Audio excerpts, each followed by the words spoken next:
이란이 차기 지도자로 숨진 하메네이의 차남 모즈타바를 선출했다는 보도가 나오는 가운데 미국과 이스라엘이 차기 지도자 선출 기관인 전문가회의 청사를 폭격했습니다. 네, 급변하는 중동 정세와 차기 후계자 구도까지 이 시간 김열수 한국군사문제연구원 안보실장, 김덕일 고대 중동 이슬람 연구센터 연구위원과 함께 짚어보겠습니다. 네, 어서 오십시오. 네, 안녕하세요.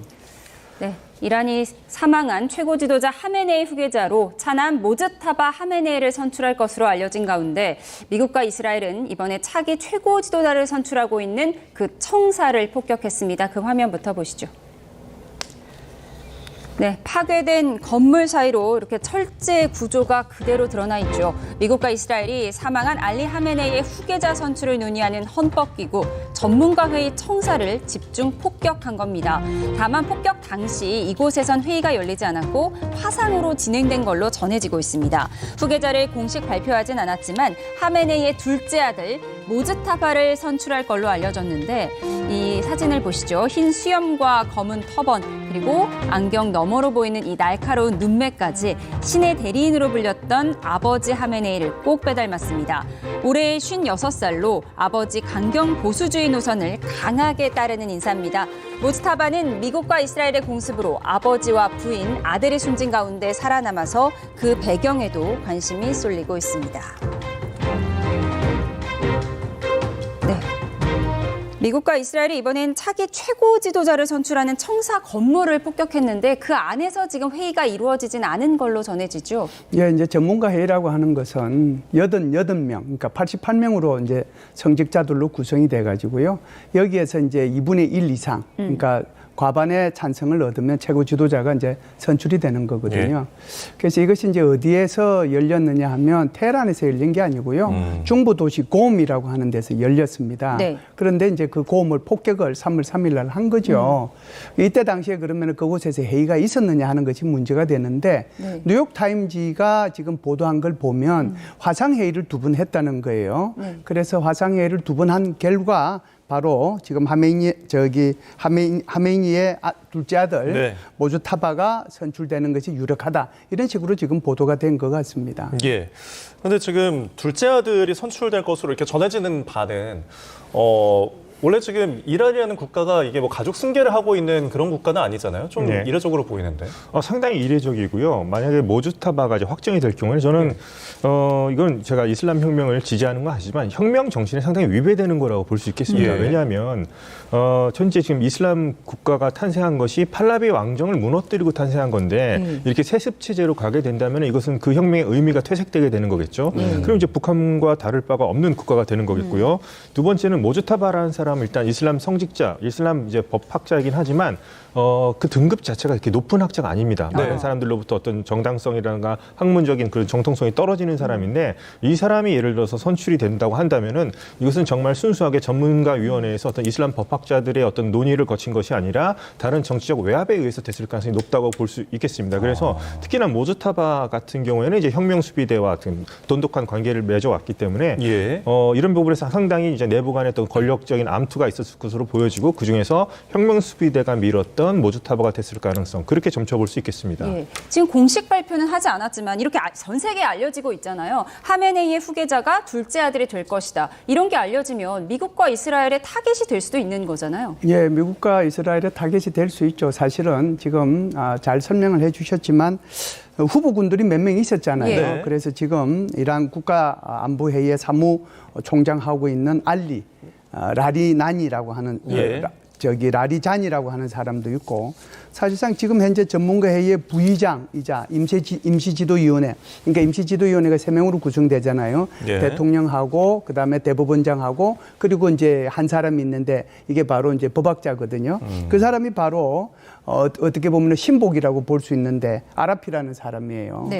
이 사람도 있는데 지금 이제 모스타바가 지금 이제 거론이 되고 있는 거죠. 그래서 이 사람도 굉장히 그 18살 때 이제 그만두고 고등학교를 졸업하고 바로 이제 신학교로 들어가서 공부한 사람이고 그러고 나서 이제 이란 이라크 전쟁 때 마지막 해예요. 거기 들어가서 이제 참전도 하고 그랬거든요. 그 뒤에도 이제 여러 가지 뭐 이 이란에서 무슨 그 소요가 있을 때마다 그때마다 지금 이제 이란의 그 혁명 수비대인가요? 그 수비대하고 네. 그리고 이제 진압 작전을 이제 총괄을 이제 주로 했는데 소위 말하는 그 혁명 수비대 산하에 있는 민병대 바시즈 이걸 이제 실질적으로 통치했던 사람이 이 사람이거든요. 그래서 이제 이게 외압이라고 하는 것이 결국은 혁명 수비대에서 이 사람을 그냥 미루는 게 아닌가 그렇게 지금 생각을 하는 거죠. 결과는 좀 더 이제 정확한 것은 지켜봐야 되겠지만 이 사람이 된다라고 하면 자기 아버지 그러니까 하메이니가 절대로 부자 선계는 안 된다라고 예. 평상시에 이 얘기를 해왔거든요. 네. 그럼에도 불구하고 이제 이렇게 되면 내부에서 이제 또 분열이 일어날 수도 있는 것이죠. 네. 그런데 이 한편으로는 그러니까 지금 이슬람 지금 이 개혁에 어긋난다고 말씀해 주셨지만 그러니까 왕조를 전복한 그 어떤 세습이 오히려 지금 발현이 되니까 한편 이걸 역이용해서 개혁을 할 수도 있다 뭐 이런 분석도 있거든요. 이거 좀 어떻게 보십니까? 원래 이제 모주타바라는 사람은 일단 강경파로 분류됐던 사람인데요. 네. 특히나 저는 개혁이란 가능성이 쉽지 않다고 보는 것 중에 하나가 네. 모주타바는 지금 현재 부친상을 당한 상태입니다. 예. 미국과 이스라엘의 공격에 의해서 지금 자기 아버지가 죽은 상황이기 때문에 그렇죠. 강경파였던 사람인데 오히려 더 미국과 이스라엘에 대한 적대감이 훨씬 더 클 수가 있겠죠. 그렇기 때문에 일반인이 봤을 때도 지금 당장 뭐 개혁 노선으로 돌리겠다 상당히 저는 쉽지 않아 보이긴 합니다. 그렇기 때문에 오히려 더 자신의 권위를 이용해서 개혁적으로 예. 가기보다는 오히려 더 아버지의 복수를 천명하면서 뭐 결사항전 내지는 미국과 이스라엘에 대해서는 당분간 강경 노선을 펼칠 가능성이 더 높아 보입니다. 예, 그러니까 하메네이 일가가 사실 폭사당한 건데 예. 하메네이 둘째 아들만 살아남았네요. 그 배경도 좀 궁금합니다. 하메네이 뭐 장남도 있고요. 예. 여러 자식들이 있는데 뭐 우연치 않게 모주타바는 이제 참석하지 않았던 것으로 지금 확인이 되고 있고요. 모주타바 같은 경우에는 소위 말해서 제대로 된 정부 직책을 가진 적이 없습니다. 이제 아버지 후광으로서 그러니까 비선 실세라고 할까요? 예. 그런 식으로 해서 이제 자신의 세력을 어떻게 보면 키워왔던 사람입니다. 그래서 정보부, 혁명수비대 쪽에 인맥이 있는 건데 제가 여기서 참 특이하게 느끼는 거는 네. 처음에 혁명수비대가 탄생했던 것은 최고 지도자라고 하는 사람에게 충성을 하기 위해서 혁명수비대가 만들어진 거였는데 지금 네. 보면 오히려 혁명수비대가 최고 지도자의 선출에 개입을 하고 어떻게 보면 그것을 이제 좌지우지하는 거 아닌가 이렇게 되면서 참 이란 공화국, 이슬람 공화국 안에서도 많은 지금 권력의 변화가 지금 일어나고 있구나 그것을 좀 느낄 수 있습니다. 예. 네, 이란의 권력 승계가 어찌 될지 좀 궁금해지는데요. 짚어봤습니다. 그런가 하면 더 큰 파도가 올 것이라며 지상군 투입을 시사한 트럼프 대통령. 하지만 현실화는 쉽지 않을 거란 전망입니다. 과거 3차례 지상군 투입이 미국에 큰 상처를 남겼기 때문인데요. 화면으로 정리해 보겠습니다. 네, 1991년 이라크의 독재자 사담 후세인 대통령이 산유국인 쿠웨이트를 침공하면서 시작된 걸프전이 있었죠. 미국의 지상군 투입 결과 이라크군은 쿠웨이트에서 철수했지만 147명의 미군이 희생되고 이라크의 후세인 독재 체제는 유지됩니다. 2001년 9.11 테러가 있었습니다. 조지 W. 부시 당시 대통령은 알카에다의 수장 오사마 빈 라덴이 머물고 있던 아프가니스탄에 지상군을 투입했습니다. 10년 후 빈 라덴은 사살됐지만 꼬박 20년간 진행된 전쟁의 결과는 2조 3천억 달러의 전쟁 비용과 17만여 명의 희생자, 또다시 탈레반이 통치하게 된 아프가니스탄의 씁쓸한 단면이었습니다. 2003년 대량 살상무기 개발 의혹을 이유로 시작된 이라크 전쟁 역시 크게 다르지 않았습니다. 그런데 이번 공격을 놓고 트럼프의 핵심 지지층인 마가 진영 내의 균열 조짐도 보입니다. 중동에서 대규모 군사작전에 나선 건 외국에 대한 군사적 개입을 지향한다는 마가의 노선과 어긋난다는 주장입니다. 보수 논계 타커 칼슨은 이번 작전이 미국 우선주의에 부합하지 않는다며 역겹고 사악하다고 비판했습니다.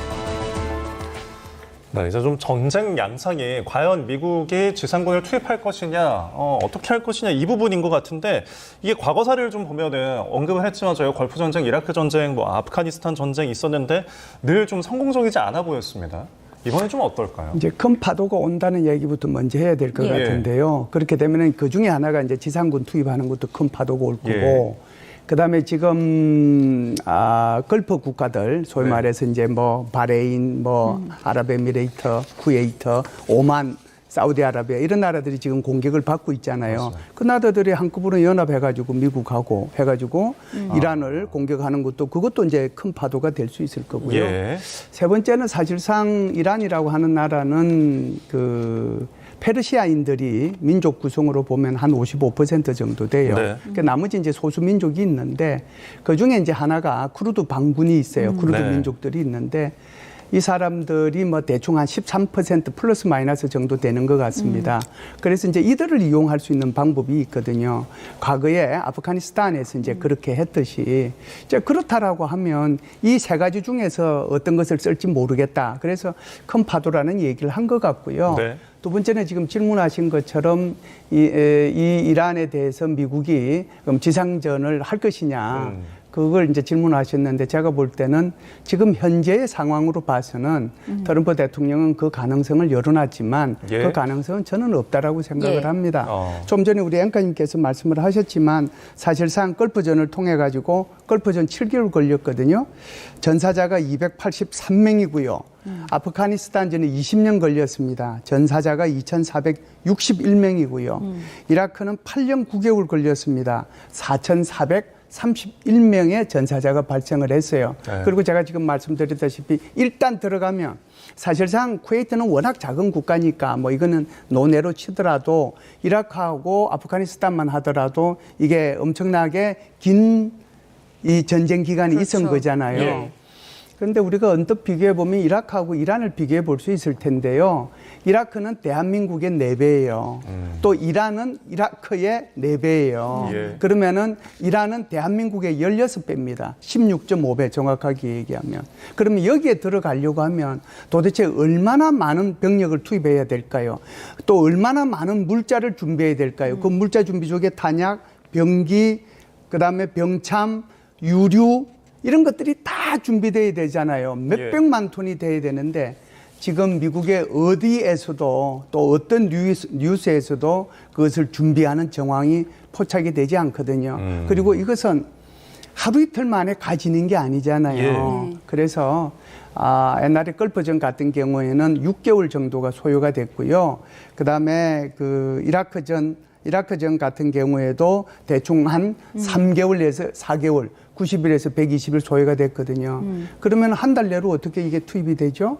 그럼 지금부터 준비하더라도 적어도 3, 4개월은 미니멈 소요가 된다는 거예요. 예. 그렇기 때문에 제가 볼 때는 여러 가지 이유가 있어요. 그리고 또 이렇게 지상군을 투입을 하면 그리고 이것이 길게 오래 간다라고 하면 이게 지금 트럼프 대통령이 왜 이란을 공격을 했어요? 이런 공격은 여러 가지 이유가 있잖아요. 네. 이란이 예를 들어서 핵무기 못 갖도록 한다. 그리고 핵무기를 가지면은 중동 지역의 패권 국가가 되니까 그 국가가 되지 않도록 한다. 그것이 이제 국제적인 문제라고 하면 물론 이제 뭐 중국을 견제하는 것도 있고 네. 뭐 석유 패권도 있고 하지만 국내적인 문제만 따지면은 결국은 11월 달에 중간선거에서 이기겠다고 하는 거잖아요. 그런데 여기에 딱 말려 들어가 버리면 이건 이제 원래 트럼프가 의도했던 거하고 완전히 딴판으로 예. 가거든요. 그렇기 때문에 지상군 투입할 수도 있고 안 할 수도 있고 뭐 이런 식으로 지금 얘기를 하고 있다 이렇게 예, 봐요. 트럼프가 중간 선거를 신경 쓸 수밖에 없는 배경을 설명해 주셨는데 지금 여론조사를 보면 미국 국민 4명 중에 3명은 이 이란 공격에 부정적인 의견을 갖고 있다고 하고 또 트럼프의 핵심 지지층 마가 내에서도 지금 이 공격을 좋아하지 않는다는 거예요. 원래 이렇게 대외에 군사를 파견하는 걸 싫어하는 게 마가의 진영이잖아요. 그렇죠. 트럼프 대통령도 처음에 이제 마가라고 해서 이제 미국을 위대하게 했는데 그 트럼프 대통령이 연설이라든가 그 발언하는 것을 보면 오히려 자신이 이렇게 하는 것 자체가 미국을 더 위대하게 만든 거라는 식으로 계속 이제 발언하고 있는 모습을 보이고 이것은 이제 뭐 미국을 위대하게 뿐만 아니라 이란이라는 정권 자체를 뭐 악랄하다 그리고 테러리스트 정권이라 이런 식으로 하면서 이제 트럼프 대통령이 지금 수행하는 전쟁 자체가 선과 악의 대결 구도로서 이렇게 예. 묘사하는 모습을 볼 수 있습니다. 그래서 트럼프 대통령 입장에서는 이 전쟁이 미국을 더 위대하게 만드는 그 중에 하나다 이런 식으로 트럼프 대통령이 강력하게 주장하고 있기 때문에 예. 아직까지 뭐 이렇게 지지자들이 그게 과거 지지자들 마가였던 그런 사람들의 목소리는 현재까지는 크게 신경 쓰고 있는 것 같아 보이지는 않습니다. 예. 예. 아까 이제 그 이란의 어떤 민족 구성에 대해서 이야기해 주셨는데 네. 크루드족 무장 세력을 이제 끌어들이는 방안이 조금 나오고 있더라고요. 막 미국에서는 지금 지원해주겠다 뭐 이런 이야기가 전해지는데 만약에 그럼 실제로 뭐 대리전을 한다면은 그 대리 세력을 이용해서 좀 장기전으로 갈 수가 있을까요? 이제 이것 자체가 이제 일종의 그 이란 정부를 압박하는 그런 효과가 있겠죠. 예. 그러니까 한 15% 정도 되는데 사실상 이번에 이 전쟁이 일어나기 전에 이미 1월 달부터 이런 징조들이 있었어요. 그래서 예. 조금 말씀을 드리면 여기 지금 이란 내에 있는 쿠르드 정당이 4개가 있습니다. 예. 그 4개가 있는데 사실상 이 4개 정당이 이란 쿠르드 정치 세력 연합을 1월 달에 결성을 했거든요. 1월 5일 날 결성을 하고 네. 공동 성명을 발표하면서 1월 8일 날 총파업을 호소를 했어요. 이미 이때부터도 자기네들이 이제 좀 베네수엘라의 마두로가 축출되는 것을 보고 이걸 이제 자기네들도 좀 이렇게 자치권을 갖겠다는 이런 생각을 가지고 있었죠. 예. 그런데 마침 지금 이제 그 전쟁이 일어난 거지 않습니까? 이런 기회를 이용을 이제 좀 하고 싶어 하는데 미국은 거꾸로 이 사람들을 이용하고 싶은 거죠. 그렇기 때문에 CIA에서 이들한테 무슨 이렇게 무기를 대준다든지 이런 거를 하고 싶어 하는데 지금 보도한 걸 보면은 트럼프 대통령이 이란의 쿠르디스탄 민주당 KDPI라고 하는데 그 의장하고 통화했다는 그런 내용도 나와 있어요. 그래서 이게 만일 그렇게 되면은 이란 전체에 보면은 이란의 이 쿠르드족은 서부 쪽에 있거든요. 그 서부 쪽에 있는 쿠르드족을 이용을 해서 그들한테 무기를 제공함으로써 네. 이란 정부에 대항할 수 있도록 만일 거기까지 간다면 내전 상황이 가는 거죠. 그쵸. 이것도 그렇게 뭐 바람직한 것 같지는 않은데 예. 어찌됐든 미국은 이 말을 흘림으로써 이란으로 하여금 만일에 이렇게 되면은 내전으로 가고 더 큰 확전으로 가니까 이제 그만해라라고 하는 경고성 발언으로 저는 이해를 합니다. 예. 알겠습니다. 그런가 하면 이번 공습에서 초등학교에서 수업받던 어린 학생 165명이 희생이 됐습니다. 그 장례식 장면이 전 세계인의 마음을 아프게 하고 있는데요. 화면 함께 보시죠. 네, 한 여성이 검은색 리본이 달린 딸의 사진을 들고 눈물을 쏟아내고 있습니다. 미국의 이란 공습 중 초등학교로 미사일이 떨어지는 최악의 오폭 사고가 나서 학생과 교사 165명이 희생됐는데요. 어제 합동 장례식이 열렸습니다. 지금 보시는 이 화면, 이 무고한 어린 소녀들이 묻힐 무덤의 모습입니다. 이 모습에 추모객들 절규할 수밖에 없었습니다. 그런데 이 사태 직후에 멜라니아 여사가 유엔 안보리 회의에서 미국은 세계 모든 아이의 편이라며 아동 권리를 주제로 발언해서 위선 논란을 일으켰습니다. The U.S. stands with all of the children throughout the world. I hope soon peace will be yours. These acts constitute aggression, they constitute war crimes, they constitute crimes against humanity. 네, 어린 초등학생들의 저 무덤 정말 참담하다는 표현이 부족할 정도인데 이 상황에서 멜라니아 여사가 아동 인권에 대해서 얘기해서 이거 위선 아니냐 이런 비판이 일고 있어요. 예, 그렇습니다. 먼저 하여튼 이 이란 초등학생이 죽은 사건에 대해서 한번 진상 조사를 해서 왜 이런 일이 있었고 어떤 피해가 발생했는지 한번 진상 조사를 좀 해봤으면 좋겠고 이 초등학생 이 사건에 대해서 상당히 애도를 표하는데요. 근데 안보리 의장석에 진짜 멜라니아 여사가 앉은 것 자체가 저는 이게 뭐 영부인이 앉는 것 자체를 한번 보지 못한 것 같습니다. 그래서 예, 한번 처음 있는 일이죠. 처음 있는 일인 것 같고요. 네. 그래서 하여튼 이 발언 자체가 지금 뭐 전쟁을 일으킨 어떻게 보면 이란이라든가 다른 국가들이 봤을 때 전쟁을 일으킨 정상의 이제 영부인이 이렇게 이 자리에 앉았던 것은 상당히 이제 부적절하다, 뭐 위선 아니냐, 이중적인 것 아니냐 이런 비난을 받고 있는 것 같습니다 지금. 예. 그러니까 트럼프 대통령 같은 경우는 지금 유엔과 거리를 두고 있잖아요. 지금 배우자, 그러니까 영부인이 이 자리에 이제 앉아가지고 주재를 한 것도 그렇고요. 네. 어떤 의도가 있을까요? 우리나라가 유엔 안보리 의장국이 되었을 때 예. 우리나라 대통령 이재명 대통령이 직접 거기서 회의 주재하신 거 기억나요? 예. 그게 이제 AI와 관련돼서 그렇습니다. 이렇게 회의를 주재했는데 지금 3월 달은 누가 이 의장국이냐 하면 미국이 의장국이에요. 예. 그게 통상 의장국이 되면은 그 의장국이 아젠다를 하나 이렇게 정해가지고 대통령이 이렇게 나와서 발언을 하도록 돼 있습니다.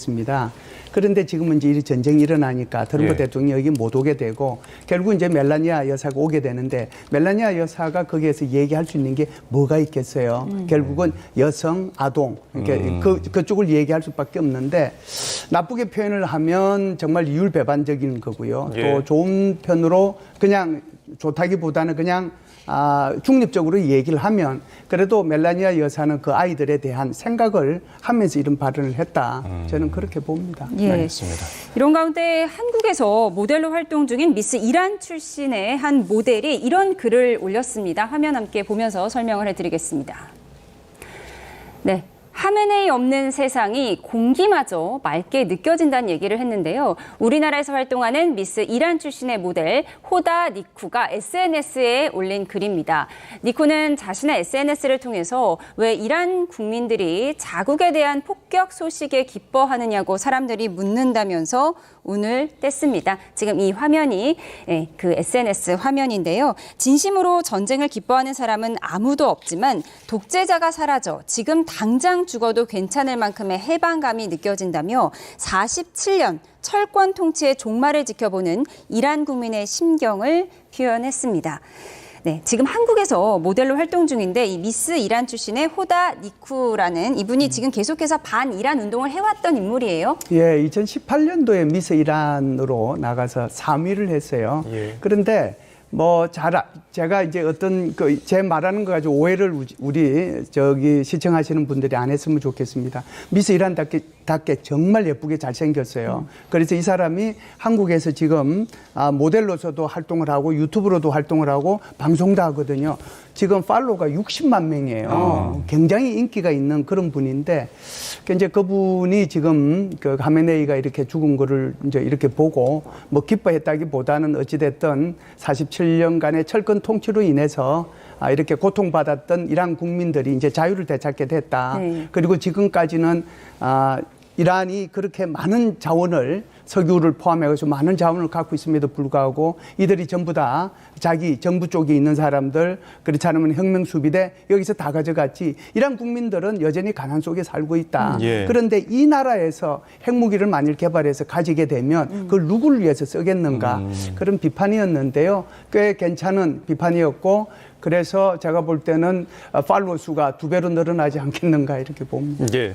그러니까 지금 이란 내에서는 이 최고 지도자의 죽음에 대해서 슬퍼하는 국민도 있고 이처럼 지금 정말 이제 47년 동안 너무나 많은 고통이었다고 해방감을 표출하는 국민들도 있습니다. 어느 쪽이 좀 대다수일지 좀 궁금한데 어떻게 바라보십니까? 저는 우리나라 언론 보도에서 이렇게 반반씩 나오죠. 뭐 예. 애도하는 국민이 있고 환호하는 국민이 있다 이렇게 예. 나오는데 저는 환호하는 국민이 더 많다고 봅니다. 왜냐하면 예. 그걸 이제 드러냈던 것이 지난달에 이제 반정부 시위였던 겁니다. 그게 예. 어떻게 보면 그동안의 개혁이 좌절됐던 국민들이 결국에는 이 체제를 인정하지 않겠다는 선언이었고 그런 시위였습니다. 그래서 많은 분들이 이제 이해하기 참 힘들지만 호다니쿠 씨도 그렇지만 예. 시위에 참여했던 많은 이란인들이 이번에 협상이 잘 되면 안 된다는 그런 생각을 많이 했어요. 전쟁을 바라는데 왜냐하면 협상이 된다는 것 자체는 미국이 어느 정도 이란의 제재를 해준다는 것이고 예. 이 신정 체제를 인정하고 계속 간다는 뜻이었어요. 그걸 원치 않는다고 했습니다. 차라리 우리는 전쟁을 원한다. 이것이 시위에 참여했던 많은 이란 사람들의 생각이었거든요. 그래서 제가 봤을 때는 뭐 애도하는 사람들도 물론 있지만 비율을 봤을 때는 뭐 특히나 젊은 층 같은 경우에는 또 중산층까지도 하메네이의 죽음에 환호하고 이 신정 체제가 사라질 수 있다면 전쟁이라도 좋다. 제발 좀 트럼프 대통령이 또 시위대에 대한 얘기도 많이 했었기 때문에 네. 그 약속을 지켜주길 바라는 사람들의 비중이 조금 더 많았다고 저는 생각합니다. 예, 한국에서 모델로 활동 중인 미스 이란 출신 호다 니쿠의 SNS를 좀 살펴봤습니다. 지금 이란의 반격도 만만치가 않잖아요. 이른바 네. 가랑비 전술을 쓰면서 시간을 끌고 있다 이런 분석이 나오는데 정확히 가랑비 전술이라는 게 어떤 거죠? 우리가 이제 가랑비에 옷 젖는다라고 하는 거잖아요. 네. 조금씩 오는 것 같은데 나중에 시간이 지나서 보면 옷이 젖는다는 그런 뜻이거든요. 작년도 6월 달에 있었던 12일 전쟁할 때는 이란이 이스라엘을 향해서 드론, 그다음에 미사일, 그게 각각 1000기, 500기 이렇게 해서 날려보냈단 말이죠. 이것은 쏘나기잖아요. 쏘나기를 때렸는데 이번에는 쏘나기를 안 때리고 조금씩 날려보내요. 그래서 조금 성능이 떨어지는 탄도미사일 날려보내고 네. 그리고 이제 드론을 날려보내는 거죠. 그럼 조금씩 날려보내니까 이제 대응은 하는데 계속해서 그중에 일부는 떨어지고 있거든요. 이게 이슬비처럼 떨어지는데 벌써 며칠 지나니까 모아보니까 꽤 피해가 있더라는 거죠. 네. 앞으로도 계속 이렇게 해 나가겠다. 그런 얘기의 의미입니다. 그래서 그것을 이제 뭐 이슬비 전략 뭐 이런 식으로 얘기를 하는 것 같습니다. 네.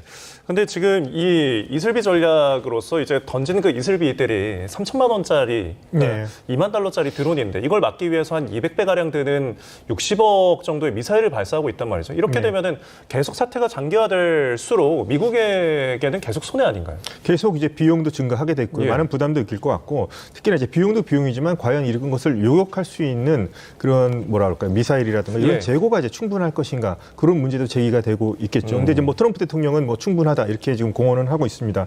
그런데 이 가랑비 전략, 뭐 이슬비 전략이 물론 이 공격을 받는 미국이라든가 걸프 국가들, 뭐 이스라엘한테도 많은 지금 뭐 피해를 줄 수도 있지만 네. 저는 과연 21 전략이 과연 언제까지 또 이란이 계속할 수 있을지도 저는 상당히 궁금하거든요. 네. 지금 탄도 미사일 같은 경우에는 뭐 2,000개, 아주 최대로 잡으면 2,500개 정도 있다고 하고요. 예. 뭐 드론 같은 거 더 많을 수 있지만 이란도 이것이 소진이 되는 건 똑같거든요. 그래서 과연 얼마까지 이것이 재고가 있는지도 한번 우리가 지켜볼 필요가 있을 것 같습니다. 그러니까 양쪽 다 얼마나 버틸 수 예. 있을지 좀 불투명한 상황이라고 지적을 해주셨어요. 그런데 이란 혁명수비대가 단 한 방울의 석유도 빠져나가지 못하게 하겠다라고 하면서 호르무즈 해협 봉쇄를 선언한 상황인데 예. 지금 미국 측에서 트럼프가 필요할 경우 미국 해군이 호르무즈 해협을 통과하는 유조선을 호송할 거라고 밝혔어요. 이게 정확히 어떻게 하겠다는 거죠?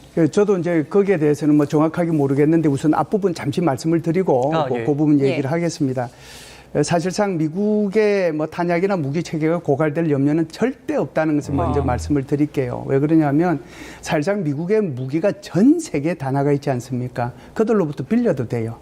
그들로부터 탄약 좀 달라고 해도 돼요. 왜 그러냐면 상호 운용적 차원에서 계속해서 있어 왔거든요. 그렇기 때문에 그런 특별한 문제가 없다라고 이제 먼저 말씀을 드리고요. 두 번째는 이제 레이저 무기라는 거 있죠. 그러니까 레이저 무기라는 게 빛을 이렇게 쏘면 드론이 날라오면 빛을 이렇게 녹이는 거. 네. 그것을 지금 이제 배치하겠다라고 얘기하거든요. 실제는 한 번도 배치를 안 했는데 그 이제 실전에 이번에 배치를 하는 거죠.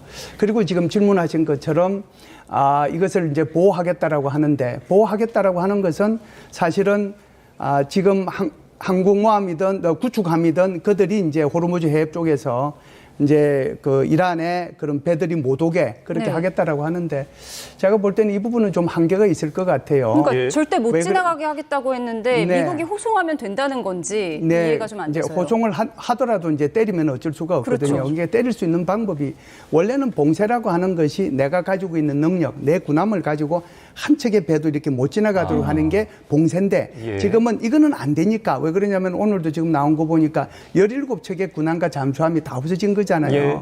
사실상 보면은 이란의 해군력은 다 없어졌어요. 그럼에도 불구하고 이란이 가지고 있는 게 뭐냐면 기뢰라는 것을 가지고 있어요. 기뢰라고 하는 것은 그게 배에 이렇게 탁 붙으면은 그게 터지거든요. 일종의 지뢰인 거죠. 그렇죠. 그게 5,000발이나 있단 말이죠. 그래서 그것을 이렇게 내려보낼 수 있을 정도의 소형 함정은 있지 않겠는가. 그리고 또 꼭 필요하면은 이란이 아주 단거리 탄도미사일 가지고도 이렇게 유조선을 공격할 수도 있거든요. 예. 그러면은 거기에 대해서 어떻게 보호를 할 거냐. 네. 그러면은 보호한다라고 하면은 소형 함정도 때려야 되는 거고, 그 다음에 단거리 탄도미사일도 다 때려야 되는데 좀 시간이 걸릴 거다 이런 생각은 해요. 현실적으로는 조금 어려울 수 네, 있는 네. 그런 얘기다라고 말씀해 주셨습니다. 알겠습니다. 저희 지금까지 김열수 한국군사변조연구원 안보실장, 김덕일 고대 중동 이슬람센터 연구위원과 함께했습니다. 고맙습니다. 고맙습니다.